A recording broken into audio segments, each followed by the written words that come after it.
여러분이 받고 싶은 선물이 있어요. 그 선물을 어렵게 주문을 해서 드디어 내 손에 도달하게 되어집니다. 예쁘게 포장되어진 박스를 받게 되어지고 그 포장지를 뜯어서 하나하나의 이 포장을 뜯어서 그 속의 물건을 확인합니다.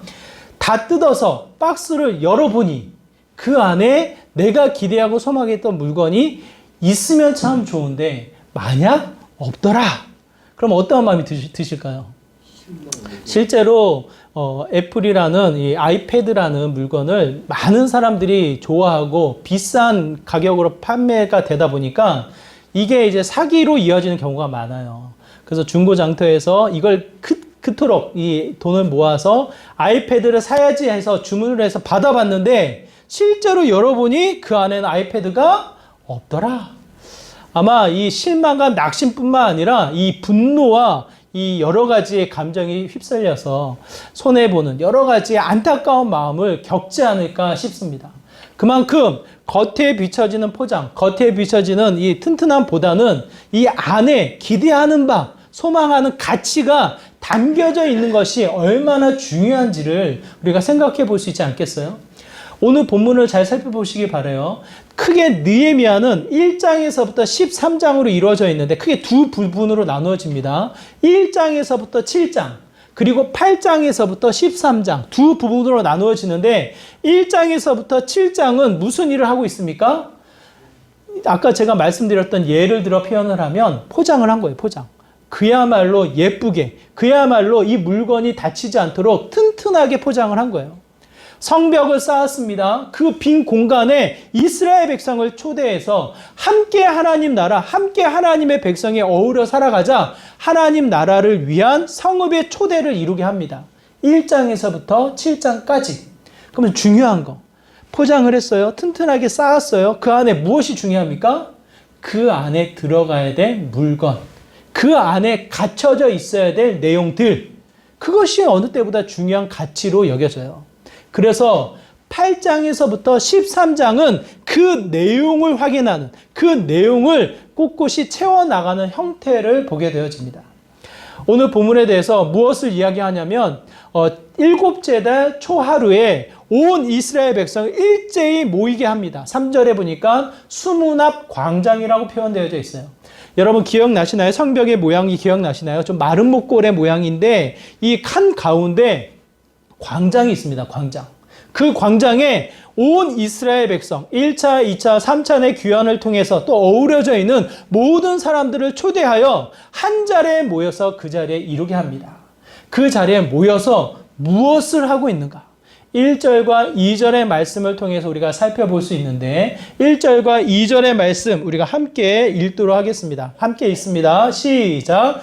이스라엘 자손이 자기들의 성읍에 거주하였더니 7째 달에 이르러 모든 백성이 일제히 수문 앞 광장에 모여 학사 에스라에게 여호와께서 이스라엘에게 명령하신 모세의 율법책을 가져오기를 청하매 7째 달 초하루에 제사장 에스라가 율법책을 가지고 회중 앞 곧 남자와 여자나 알아들을 만한 모든 사람 앞에 이르러 뭐라고 기록되어져 있습니까? 누구를 청해요? 에스라를 청합니다. 에스라. 1장에서부터 7장까지는 아무런 언급이 없어요. 에스라에 대해서. 그렇죠? 그래서 혹 학자들은 에스라가 요 시기는 1장에서부터 7장의 요 시기만큼은 아마 바사 제국의 부름을 받아 아닥사스 왕에게 가지 않았을까라는 이야기도 해요. 확인되지 않아요. 알 수가 없어요. 언급이 되어 있지 않으니 그 제국에 돌아가지 않았을까? 다시 돌아와 8장에 이 등장하는 것이 아닐까라는 생각으로 이 학자들이 설명하기도 해요. 그건 중요하지 않아요. 있었든지 없었든지. 중요한 것은 8장에 등장이 되어지고 8장을 통해서 강조되어지는 게 무엇입니까? 에스라가 찾아왔나요? 내가 너희들에게 좀 만나야겠다. 에스라가 찾아왔나요? 그렇지 않아요. 이스라엘 백성이 청했어요. 이스라엘 백성이 청하면서 에스라를 위해서 무엇을 만듭니까? 강대상을 만들어요. 강대상. 아마 에스라를 통해서 기대하는 게 무엇이 있다 보니 그거에 걸맞는 이 높은 강대상을 만들지 않았겠습니까? 무엇을 기대할까요? 에스라에게. 에스라를 청하고 에스라를 만날 준비를 하면서 에스라를 통해서 기대하는 것이 무엇입니까? 모세의 율법책. 하나님이 친히 모세에게 주신 그 율법, 하나님의 말씀을 기대하고 그 말씀을 듣고자, 그 말씀을 마음에 채우고자 마음을 활짝 열어 에스라를 청하는 장면이 오늘 본문의 주된 핵심으로 등장을 하게 되어집니다. 기억하세요. 1장에서부터 7장을 뭘 만들어요? 하드, 이 포장지. 예쁘게 튼튼하게 이 성벽을 쌓고 그 성읍을 채웁니다. 근데 그게 핵심이 아닌 거예요. 주된 핵심은 어디에 있습니까? 그 알맹이, 포장되어져 있는 그 안에 이스라엘 백성들, 그 이스라엘 백성들에게 무엇을 채우기 원하십니까? 하나님의 말씀. 하나님의 말씀. 이스라엘의 역사를 우리가 펼쳐서 보면 여호수아를 통해서 이 가나안 정복의 사건이 이루어지고, 정복이 이루어지자마자 사사 시대가 이루어져요. 사사. 온전한 왕국이 이루어지지 않고 뿔뿔이 흩어져 있는 족속을 중심으로 이루어진 사사 시대. 더 나아가서는 왕정 시대. 한 왕을 통해서 이스라엘 백성이 한 왕국을 이루는 왕정 시대. 그 이유가 포로 시대예요. 말씀은 그 안에 계속해서 있었어요. 말씀은 여호수아에게도 있었고, 사사 시대에도 말씀이 있었고, 왕정 시대에도 말씀이 있었는데, 말씀의 깊이, 말씀의 가치가 어느 순간 가장 깊게 뿌리를 내리고 있습니까? 여러분 잘 생각하세요. 여호수아는 아직 말씀이 뿌리를 내리지 못했어요. 오직 여호와만을 내가 섬기겠노라 하면서 이제는 하나님을 섬기겠다라는 시작점을 이야기하고 있고, 사사기는 말씀이 주어지면서 죄를 지적하고 구원이 반복되어지는 형태, 말씀의 깊이가 뿌리를 내리지 못하고 씨를 뿌리는 정도로 생각할 수가 있어요. 왕정 시대는 어떻습니까? 온전히 뿌리를 내리면 열매를 맺어. 하지만 뿌리를 내리지 않으면 어떻게 됩니까? 그 왕족은 멸망을 해요. 그 왕족은 이렇든 저렇든 하나님이 좋지 않은 악한 왕으로 심판을 하게 되어져요. 말씀의 뿌리를 내리고 안 내리고, 마치 이 양손에 말씀을 붙잡고 때로는 이방신들을 섬기면서 또 이방의 대적들의 이 강함을 의지하면서 살아가는 양손에 쥐었다 폈다 하는 형태의 모습들, 그게 언제입니까? 왕정시대. 더 나아가 포로기를 겪으면서 철저하게 말씀이 내 생명이구나, 말씀만이 내 삶의 힘이구나를 절실히 깨달아 다시금 말씀을 새기고자 하는 그 형태, 포로기의 형태. 오늘 본문에서 강조되어진 내용은 그 시대예요. 그 시대. 제가 이 12년의 이 교회를 세우시고, 또한 이 12년의 시작점 앞에 이 느헤미야를 택하고 이 말씀을 나누면서 정말 우리는 말씀을 어느 정도의 위치에서 받고 있는가? 겨우 이 손에 들고 있는 정도인가? 아니면 씨를 뿌리는가? 뿌리의 열매를 맺어 나가는 시기인가? 간절한 마음으로 이 열매를 바라보면서 말씀을 사모하는 모습인가? 한번 여러분 살펴보시기 바라요. 열매가 쉽게 맺어지던가요? 맺어지던가요? 정말 안 맺어져요. 그렇죠? 말씀의 능력이 여러분의 일상 가운데 영향력으로 펼쳐지던가요? 어때요, 여러분? 한번 스스로 반문해 보시기 바라요. 오늘 본문의 10절에 보니까 이렇게 기록되어 있습니다. 제가 읽어드릴게요. 10절의 말씀이 이렇습니다. 제가 뒷부분만 읽어드릴게요. 근심하지 말라. 여호와로 인하여 기뻐하는 것이 너희의 힘이니라. 뭐라고 기록되어 있습니까? 근심하지 말라. 이스라엘 백성의 상황을 한번 생각해 보세요, 여러분. 오늘 본문의 1절, 2절에서 때를 가리켜 이야기하는데 일곱째 달 초하루래요. 일곱째 달 초하루. 일곱째 달 초하루를 살펴보기 전에 그 전을 먼저 살펴봐야 되는데 6장 15절의 말씀에 보면 이렇습니다. 제가 읽어드릴게요. 성벽 역사가 52일 만에 엘루월 25일에 끝남에, 이 엘루월 25일은 몇 월을 이야기하냐면 여섯째 달 25일을 의미해요. 여섯째 달 25일. 여섯째 달 25일 이후에 일곱째 달 초하루. 며칠의 간격이 있습니까? 며칠의 간격이 있어요?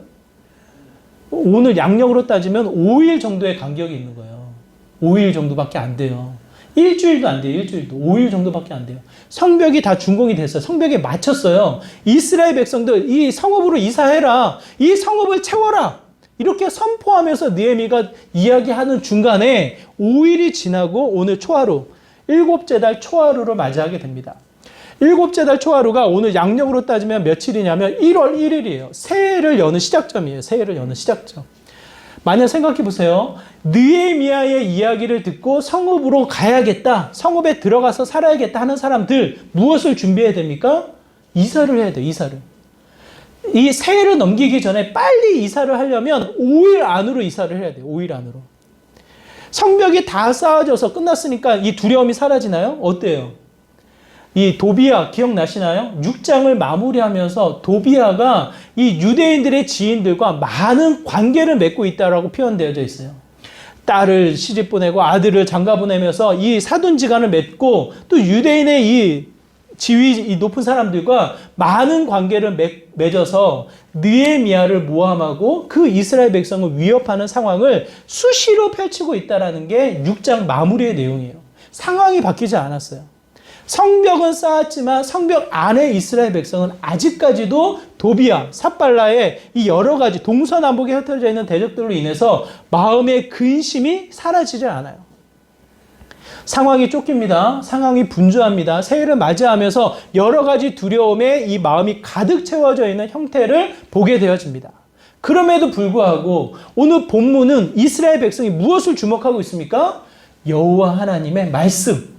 오직 그 말씀이 나에게 힘이요, 내 기쁨이요, 그 말씀만이 내가 살아가야 될 길이다라는 이 소망이 담겨져 있는 표현이 그곳에 담겨져 있어요. 한번 생각해 보시기 바라요. 성경 전체의 이야기를 한번 살펴보십시오. 창세기 1장은 천지의 시작점이 나옵니다. 천지의 시작이 무엇으로 나타납니까? 하나님이 이 땅을 지으셔요. 하나님이 6일 만을 통해서 이 땅을 창조하시는데 그 창조가 무엇으로 지어지나요? 무엇으로 지어져요? 말씀이에요, 말씀.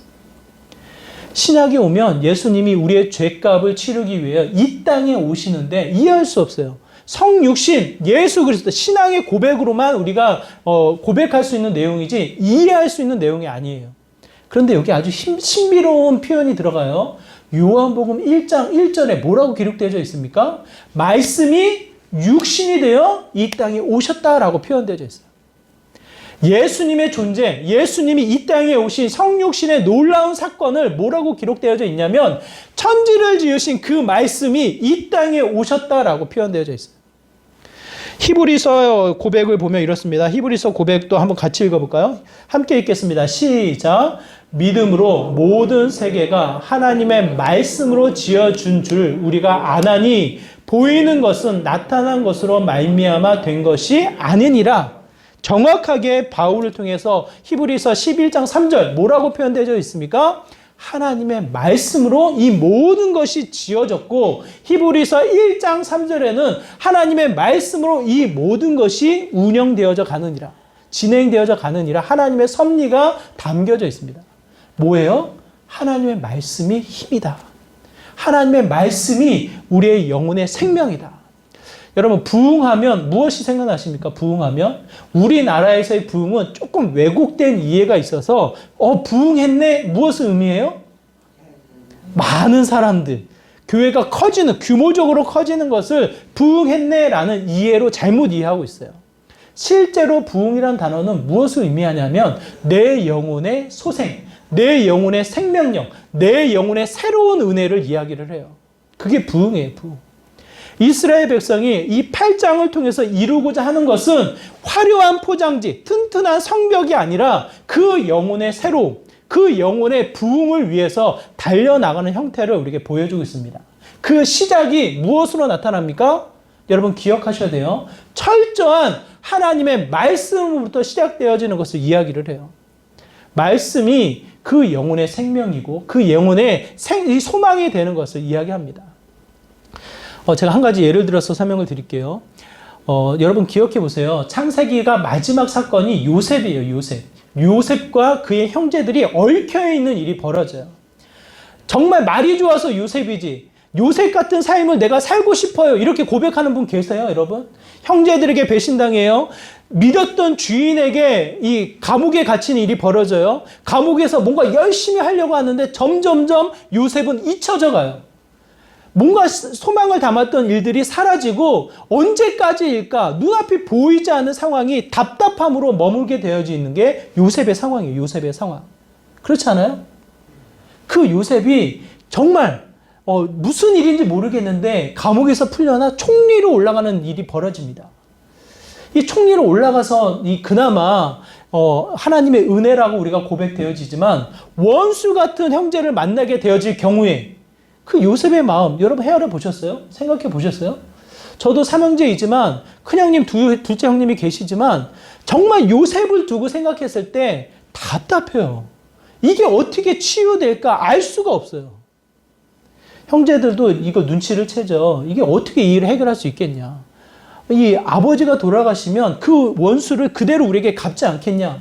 동생을 죽이려고 했고 죽이지 못해 팔려보냈던 게 형제들이에요. 형제들. 그런데도 불구하고 요셉이 어떻게 합니까? 요셉이 어떻게 해요? 그 형제들을 품어요. 그게 가능하냐고 여러분. 무슨 영화 같은 드라마 같은 영화 속의 이야기니까 가능하지 이게 내 삶 가운데 실제로 이게 가능하냐고 여러분. 가능합니까? 근데 여기서 중요한 거 요셉이 표현을 하잖아요. 요셉이 뭐라고 표현합니까? 당신들은 나를 죽이려고 보냈지만 이 일을 누가 하셔요? 누가 하셔요? 요셉이 보고 요셉이 깨닫고 요셉의 마음의 문이 활짝 열린 그 영혼을 붙잡고 있었던 것은 무엇입니까? 무엇이에요? 하나님의 선명한 음성, 하나님의 말씀이에요. 이 모든 일, 당신들은 나를 죽이려 하였지만, 나를 해하려 하였지만, 하나님은 먼저 우리를 구원하기 위해서 하나님이 나를 애굽 땅으로 보내신 것이다. 하나님이 일하셨다. 하나님이 역사하셨다. 하나님의 이 말씀을 먼저 깨달아 하나님의 말씀으로 그 형제들을 바라보게 되어져요. 형제들은. 말씀이 힘이 있습니다. 말씀이 능력이 있습니다. 말씀의 열매가 놀라운 감동과 감격으로 기적을 일으켜요. 시편 73편도 살펴보세요. 시편 73편도 세상의 악함이 이 마음을 가만히 내버려 두질 않아. 아무리 하나님을 믿고 하나님 앞에 예배를 드린다고 하지만 세상의 이 악한 형통함이 이 마음의 시험으로 다가와요. 분별합니다. 이성으로 판단하려고 합니다. 설명하려고 합니다. 설명이 안 돼요. 어떻게 됩니까? 꼬꾸라져요.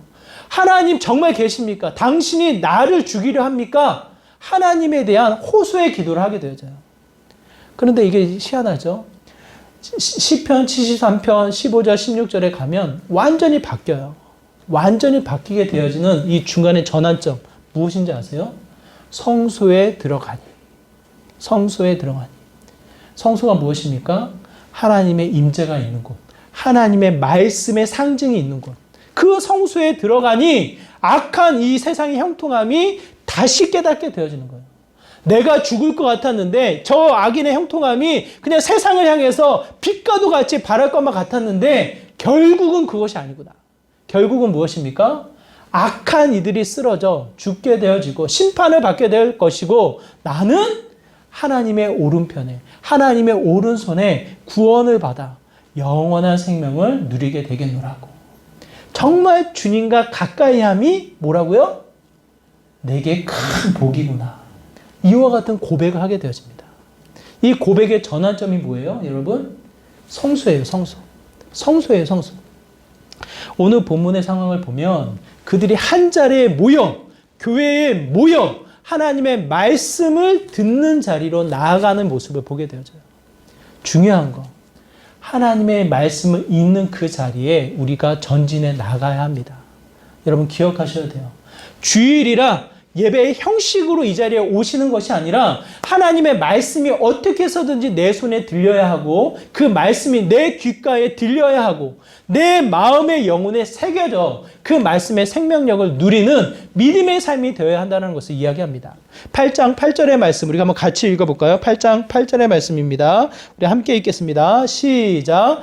하나님의 율법책을 낭독하고 그 뜻을 해석하여 백성에게 그 낭독하는 것을 다 깨닫게 하니. 맨 처음의 시작점 뭐예요? 그 에스라가 낭독하는 것을 듣는 것이고 그 말씀을 읽어나가는 형태가 되는 거예요. 그 당시에는 오늘 우리와 같은 책이 있어요, 없어요? 책이 있어요, 없어요? 없어요, 여러분. 책이 없어요. 책으로 만들어진 지가 그렇게 오래되지 않아요. 15세기, 16세기가 넘어가서 책이 만들어지는 거예요. 성경 책이. 그때 비로소 책이 보급되어지고 성경책을 읽을 수 있는 상황이 돼버리는 거예요. 그 전에는 어때요? 그 전에는 암송하고 있던 사람이, 유일하게 성경이라는 책을 갖고 있던, 원본을 가지고 있던 사람이 읽어줄 때 그것을 듣게 되어지는 거예요. 듣게 되어지는 거예요.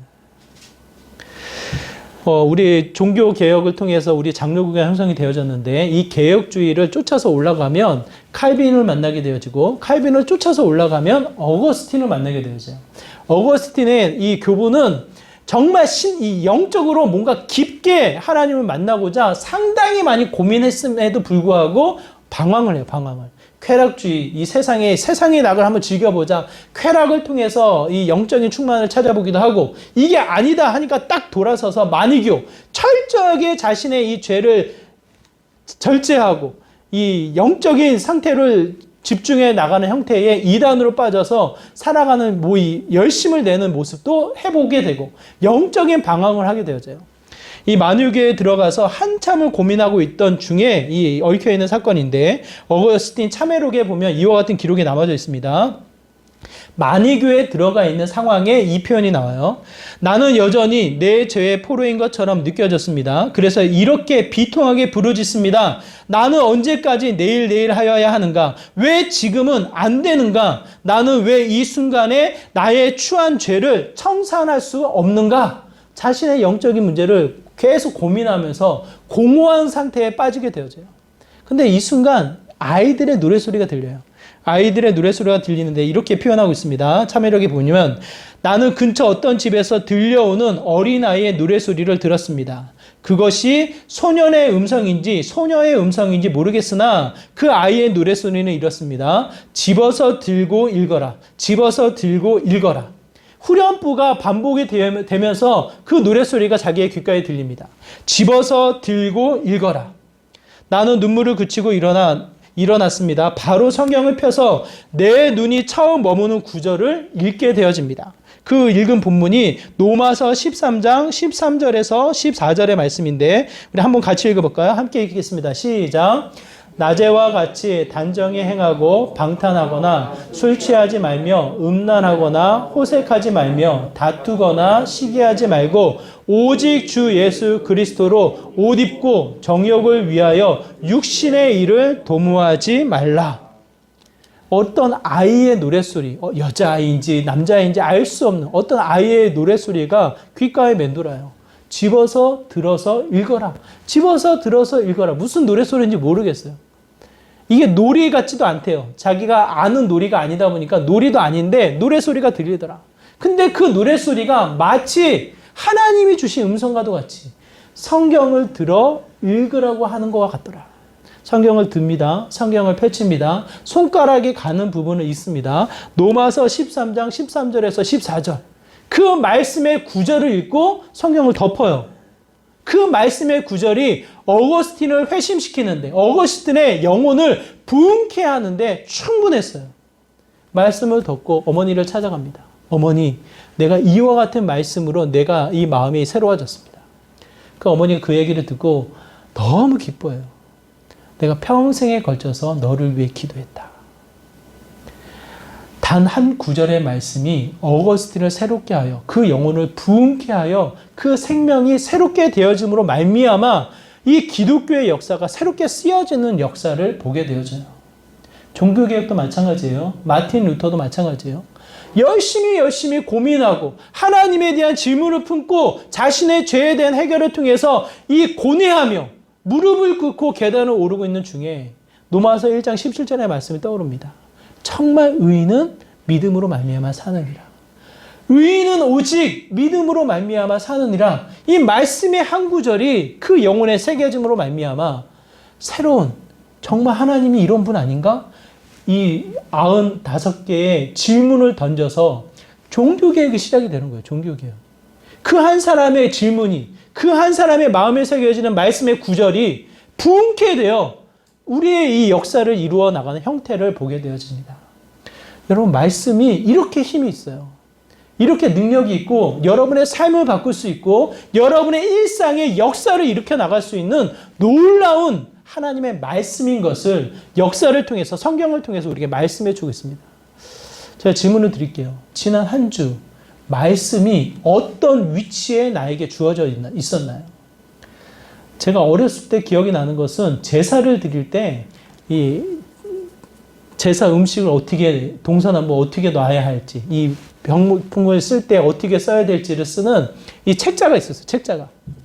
그 책자는 언제 꺼내요? 생전 꺼내지 않다가 언제 꺼내요? 제사 지낼 때 꺼내가지고 이렇게 살펴보는 책이에요. 살펴보는 책. 성경책이 어디 위치해 있습니까, 여러분? 성경책이 어디 위치해 있습니까? 교회의 표징, 제가 자주 말씀드렸죠. 교회라면, 최소한 개혁주의를 표방하는 장로교회 교회라면 그 교회는 반드시 무엇이 있어야 합니까? 무엇이 있어야 돼요? 십자가 없어도 돼요. 십자가 없어도 돼요. 십자가 없는 교회 많아요. 목사님 없어도 돼요. 목사님 없는 교회도 있었어요. 우리나라는 지금 목사님 없는 교회는 없을 수 있지만 선교지나 우리 교회 초대 기독교의 역사를 보면 선교사님들이 다 교회를 섬길 수 없었기 때문에 돌아다니면서 설교를 했어요. 목사님이 없는 교회도 있어요. 믿음의 사람들만 모여서 같이 예배를 드리는 그 자리, 그 모임이 교회가 되어집니다. 하지만 반드시 교회라면 무엇이 있어야 합니까? 교회라면 무엇이 있어야 돼요? 한번 대답해 보세요. 성경이 없는 교회가 있어요? 말씀이 없는 교회가 있어요? 말씀이 없는 목사가 있어요, 여러분? 질문 드릴게요. 말씀이 없는 그리스도인이 있나요? 말씀이 없는 성도가 있나요? 여러분, 일주일을 돌아보시면서 여러분의 손아귀에 또한 오늘 지어있는 이 성경의 가치와 이 성경의 위치가 여러분의 삶 가운데 어디에 놓여져 있었는지를 살펴보세요, 여러분. 그 말씀이 힘이 있어요. 그 말씀이 내 영혼의 생명이요 부흥케 하는 유일한 시작점이 되어져요. 코로나를 통해서 이 소중한 가치들을 많이 되새기게 됩니다. 악수하는 이 인사해법, 같이 식사하는 것, 함께 어울리는 것, 아이들이 학교 가는 거 너무 당연해요. 그런데 그 학교를 가지 않는 모습이 얼마나 어색하게 느껴집니까? 그렇죠? 당연히 갈 때는 몰랐는데 학교를 못 가니까 그 학교를 가는 것이 얼마나 소중한지를 알게 되어져요. 이 코로나19를 통해서 우리가 다시 한번 교회가 깨닫게 되어지는 게 무엇입니까? 정말 없어서는 안 될 것. 뭐예요? 예배. 예배를 통해서 우리가 반드시 붙잡아야 할 것 뭐예요? 수많은 사역, 수많은 것이 제한되어서 모이지 못하지만 반드시 붙잡아야 될 것 뭐예요? 말씀이에요, 말씀. 이 느헤미야, 이 이스라엘 백성들 분주해요. 쫓겨요. 근심이 해야 될 일이 쌓여 있어요. 그냥 할 일이 없어서 한 자리에 모이는 게 아니라고요. 명절을 맞이해서 그냥 이 절차상의 형식을 갖추기 위해서 한 자리에 모여 있는 게 아니라고요. 그들이 준비합니다. 강대상을 만듭니다. 에스라를 초대합니다. 해야 할 일을 뒤로 밀어놓고 광장에 모입니다. 왜요? 하나님의 말씀이 힘인 것을 깨닫기 때문에. 그것을 붙잡기 위하여. 정말 여러분에게 부탁을 드리고 싶은 것은 말씀이 없는 그리스도인이 아니라 말씀이 있는, 그래서 그 말씀의 힘을 누리는, 이 세상을 충분히 넉넉히 이겨나갈 수 있는 힘을 가지는 말씀의 능력을 경험하는 그리스도인이 되기를 바라요. 읽어야 돼요. 3월 달부터 우리가 성경 읽기를 하고 있어요. 물어보기가 무서워요. 만약 성경 읽기를 안 하셔도 상관없어요. 성경 읽기 자체는 하나의 절차예요. 형식이에요. 그 가치와 진리도 아니에요. 성경을 읽기를 바랄 뿐이지. 여러분이 그 성경을 놓치지 않기를 바라요. 그 말씀이 반드시 여러분의 삶 가운데, 여러분의 손아귀에 놓여져 있어야지만 정말 그 힘을 누릴 수 있는 그리스도인이 되어집니다. 근데 여기서 단계가 있어요. 8절에 보니까 낭독하고 더 나아가 그 뜻을 해석하여. 여기서 단어가 하나 빠져 있는데 원어로는 명료하게, 분명하게 해석되어지는 이 단어가 빠져 있어요. 이 말씀을 읽다 보면 말씀이 쉬워요, 어려워요? 어려워요. 이해되지 않는 부분들이 있어요. 2절, 3절에 보면 충분히 깨달을 수 있어요. 핑계할 수 없을 정도로 읽으면 알아요. 하지만 질문이 생겨요. 그 질문은 어떻게 해야 됩니까? 해석해야 돼요. 오늘 본문의 두 번째 단계는 무엇을 의미하냐면 읽고 그 뜻을 해석하여 배워야 한다는 뜻이에요. 배워야 한다는 뜻. 성경에 이 특이한 표현들이 나오죠. 4절에 보니까 에스라 혼자 서 있질 않아요. 4절에 보니까 누가 서 있습니까? 예? 알지 못하지만 이 오른쪽 편에, 왼쪽 편에 사람들이 서 있어요. 그쵸? 사람들이 서 있어요. 에스라 혼자 안 서 있어요. 자, 7절에 보니까 어떠한 사람들이 또 나옵니까?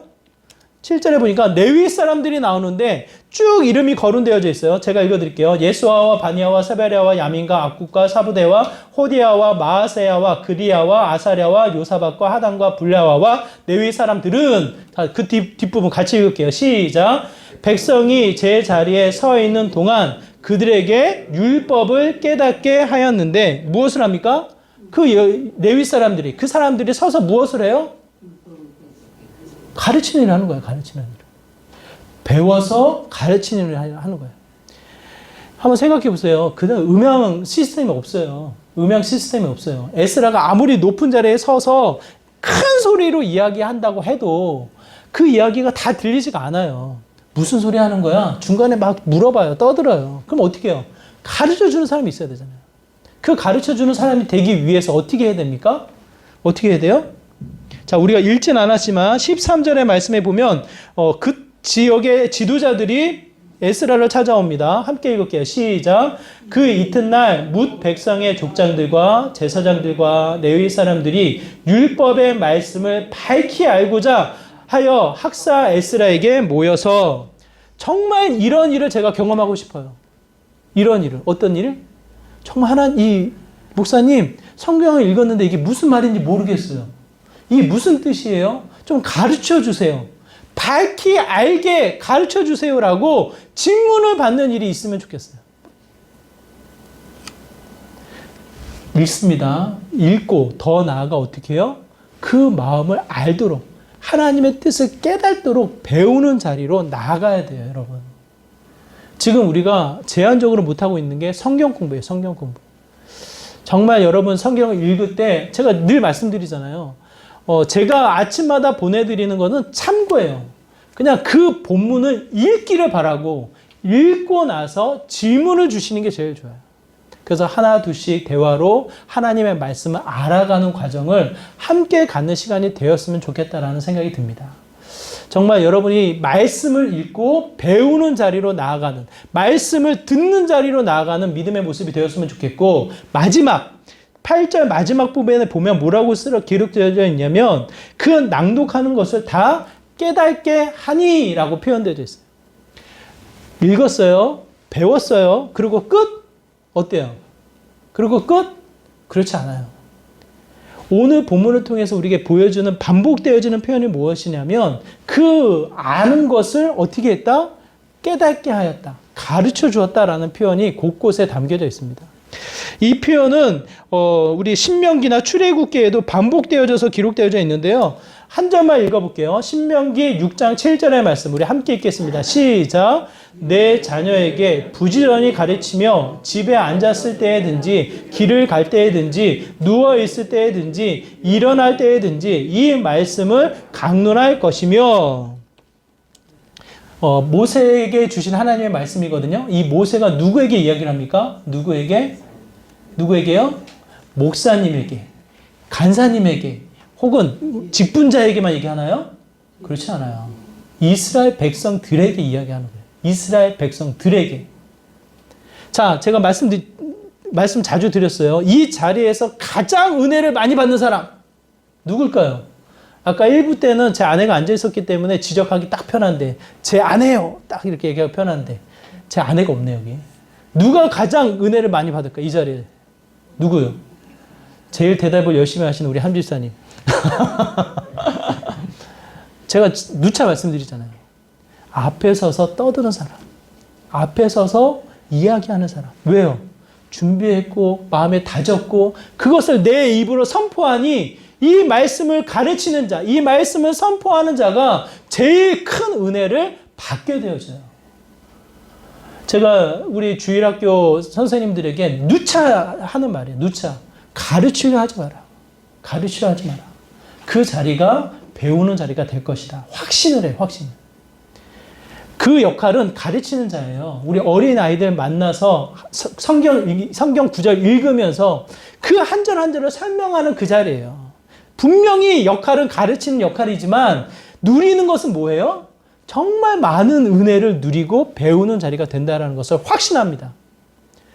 여기 보면 여기에서 이야기하는 내용은 이래요. 읽고 배우고 깨달아. 어떻게 해요?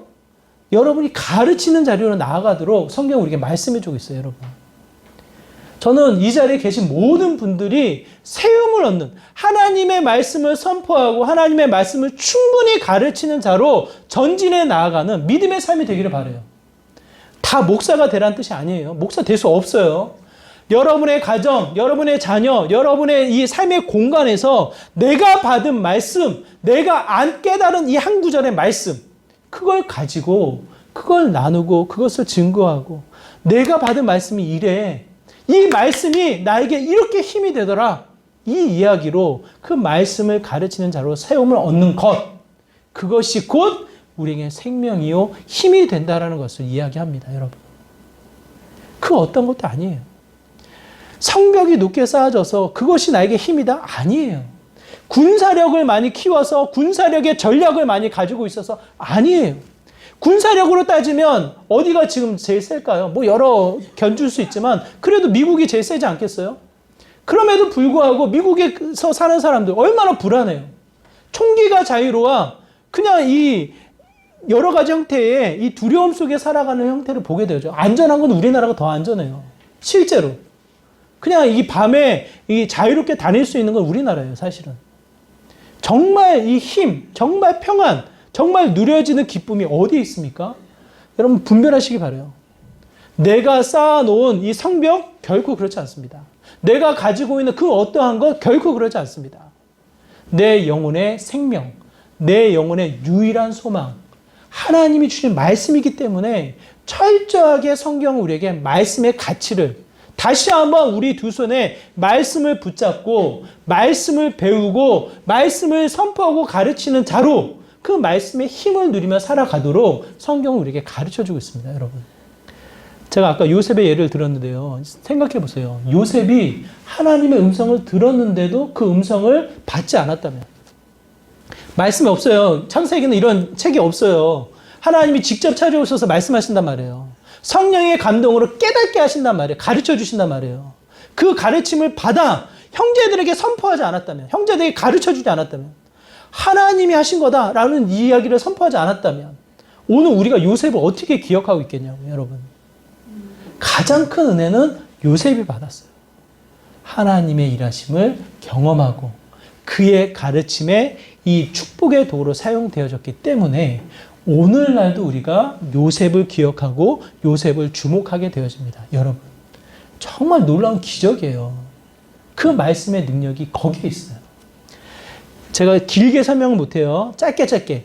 미국의 부흥, 영국의 부흥, 한국의 부흥, 2017년도 18세기의 미국의 부흥, 영국의 부흥, 이 모든 부흥의 시작점을 따져보면 학자들이 연구해요. 왜? 오늘날도 부흥을 해야 되니까. 한 영혼이 다시 소생해야 되니까 연구를 해요. 연구하고 찾아본 거 딱 하나예요. 정말 말씀이 살아있는 곳, 말씀이 선포되어진 그 자리가 그 영혼이 부흥케 되더라. 그 영혼이 다시 솟게 되어지더라 라고 이야기를 해요. 한 구절의 말씀이. 66권의 말씀 다 읽어야죠. 충분히 이해하면 좋죠. 평생. 쉽게 그렇게 이해되지 않아요. 그렇지만 여러분이 포기하지 않고 말씀을 붙잡고 말씀을 배우고 말씀을 가르치는 자리로 나간다면 제가 어떻게 해요? 저 아무것도 몰라요. 성경도 모르는데 누굴 가르쳐요? 아니에요. 한 절이라도 내가 확신하는 그 말씀에 새겨진 말씀의 한 절이라도 내가 깨달았다면 그 말씀을 가르치면 돼요. 그 말씀을 가르치는 그 자리가 하나님의 파워, 말씀의 힘을 온전히 누리는 믿음의 삶이 됩니다. 반대로 말씀이 없으면 어떻게 돼요? 말씀이 없는 교회, 말씀이 없는 목사, 말씀이 없는 하나님의 일하심, 이게 말이 됩니까, 여러분? 말씀이 없는 그리스도인의 삶, 그게 무슨 능력이냐? 만약 그게 능력이 있게 비춰져도 문제지, 사실은. 왜요? 성경은 말씀밖에 없으니까. 예수님이 철저하게 그의 이 공생애를 통해서 증거하는 것은 말씀을 이루는 거예요, 말씀을. 그 안에 죽음이 있고 그 안에 부활의 영광이 있어요. 8절의 말씀을 여러분 기억하시고 반드시 그 단계를 이루어 나가시기를 소망해요. 읽고 배우고 가르치고 여호수아가 아닌 사사시대의 왕정시대가 아닌 이 모든 것을 겪어 오직 스크립투라, 오직 성경이라는 것을 고백하는 이 포로기의 말씀을 붙잡고 다시 한번 여러분의 말씀을 통한 진리를 통한 부흥의 역사를 경험하는 믿음의 삶이 되기를 바랍니다. 말씀이 있는 그리스도인, 말씀을 통해서 새로워지는 그리스도인, 참 힘을 말씀을 통해서 누려 영향력을 펼쳐나가는 그리스도인, 저와 여러분의 모습이 되었으면 좋겠고 우리 기쁨의 교회가 오직 말씀으로만 가득 채워져 하나님의 역사를 이루어 나가는 믿음의 공동체가 되기를 소망합니다. 우리의 시작은 무엇입니까? 말씀이에요, 말씀. 말씀. 이제 이 9월도 가고 이제 10월 달이거든요. 이제 10월, 11월, 12월. 실제로는 이제 이 한 해를 마무리하는 시간이에요, 마무리. 12월은 분주하고 10월, 11월 두 달밖에 없어요. 내년도를 계획하고 올해를 마무리하는 시간을 우리가 갖게 되었습니다. 여러분, 말씀을 다시 견고히 붙잡아 말씀의 생명력, 말씀의 힘을 온전히 누려 정말 이 시대의 영향력, 새해를 준비해 나가는 믿음의 출발점 되시기를 주님의 이름으로 축원합니다. 우리 말씀을 생각하면서 함께 기도하기 원합니다. 내 영혼의 이 생명력, 이 우리의 삶에 이 새롭게 하는 은혜, 오직 말씀으로부터 시작되어지면 고백합니다. 내 영혼을 부흥케 하시고 다시 한번 우리의 삶이 새로워지는 은혜가 출발되게 하여 주시고 말씀의 힘, 말씀의 능력, 말씀을 읽고 배우고 가르치는 자로 세움받아 다시 한번 주님의 일하심에 전진해 나가는 믿음의 일꾼이 되게 해달라고 이와 같은 마음을 담아 함께 기도하며 나가도록 하겠습니다. 기도합니다. 하나님, 이 시간 간절한 마음으로 기도합니다. 내 영혼이 부흥기 원합니다. 내 삶이 새로워지기 소망합니다. 이 땅, 이 나라가 주님의 역사로 채워지기 소망합니다. 무엇으로 시작됩니까? 하나님의 말씀입니다. 하나님의 말씀이 내 영혼을 부흥케 하시고 내 영혼을 솟생케 할 때 다시 한번 하나님의 역사가 펼쳐지면 고백합니다. 말씀을 붙잡게 하여 주시고 말씀을 읽고 배우고 가르치는 자로 세움 얻게 하여 주시고 하나님, 부족합니다. 연약합니다. 핑계하지 않게 하여 주시고 내가 채워진, 내가 깨달은 그 말씀을 통해 가르치고 선포하는 자가 되게 하여 주시고 다시 한번 그 말씀의 힘, 말씀의 능력을 온전히 누리며 나아가는 믿음의 귀한 삶이 될 수 있도록 하나님 은혜 도하여 주시옵소서. 한 영혼도 그냥 돌아감 없게 하여 주시고 그 두 손에 말씀을 피게 하시고 말씀을 읽게 하시고 말씀을 깨닫게 하여 주시고 다시 한번 그 말씀의 능력으로 전진해 나가는 믿음의 귀한 자리의 출발점이 되게 하여 주시옵소서. 주님, 하나님, 이 시간 간절히 소망합니다. 내 영혼이 부흥기 소망합니다. 내 삶이 새로워지길 기대합니다. 우리 이 땅, 이 나라, 이 시대가 정말 주님의 역사로 담아져 나가기를 기대하고 소망합니다. 무엇으로 시작합니까? 여호와 하나님, 정말 우리에게 허락하신 그 말씀이 시작임을